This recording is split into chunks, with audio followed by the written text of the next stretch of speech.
So this is going to be a quicker review than usual. Funspot Orlando isn't a very big park, and I only spent like 2 hours here, so there isn't really a whole lot to talk about. So consider this more of a diet review, or a review light. But I actually really like this park. For what it is, it's a really solid park. It's not trying to compete with SeaWorld Orlando or the Disney and Universal parks. It's a fun place to go on an off day, or after the big parks. That's why it's open until midnight. So let's jump in. Like I said, this is a short but sweet video. First ride we went on was Freedom Flyer. Funspot has 2 major coasters and 1 kiddie coaster that I will not do because I'm not paying to go on a kiddie coaster to boost my credit count. While Freedom Flyer is a pretty tame coaster, it's a perfect fit for this park, and it's a great complement to White Lightning. This ride isn't anything special though. It's a pretty basic layout. It doesn't have any tricks up its sleeve. What you see is pretty much what you get. It's a fun family coaster that everyone can enjoy, but it's not going to blow your mind. Dragonflyer looks definitely a lot more intense and has an overall more interesting layout. But Freedom Flyer isn't bad. It's a perfectly fun, harmless family coaster and could be many Florida enthusiasts' first inverted coaster as it has no inversions. I really wish Vekoma would start building more of these in parks. One of these family inverted coasters would have been such a better fit than Slime Streak at Nickelodeon Universe.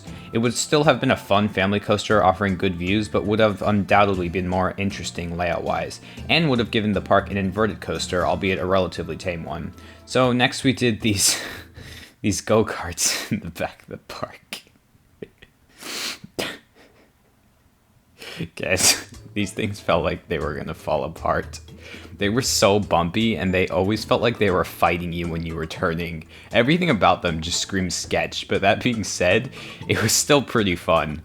There are a couple of different courses, and they're all fun, but nothing revolutionary. The cars feel like they're on their last legs, but I didn't have a problem stopping or slowing down. Turning was a nightmare on earth. I hated that, but it was still a fun overall experience. So after the bumper cars, we decided to do the flagship attraction in the park, White Lightning. Now, I haven't been a Mind Blower, and I really do want to get a Mind Blower, but White Lightning's a really fun ride, guys. I know people say Mind Blower is so much better, but I really enjoyed this ride for what it was. Again, it's not trying to be a revolutionary GCI that'll take your breath away, because it doesn't need to be. It's a good headlining attraction for the park, and is probably intimidating for GP driving by seeing the long stretch of hills that's made out of wood, which is not very common in Florida, if you couldn't tell. There weren't any moments on the ride that particularly stuck out to me, because frankly, it all kind of just felt the same.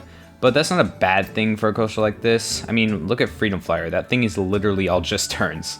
So White Lightning's good, and yeah, that's it. I told you this would be a short video. I just wanted to put this out before I started working on like 6 videos over Thanksgiving weekend. Yeah, I'm doing this pretty far in advance.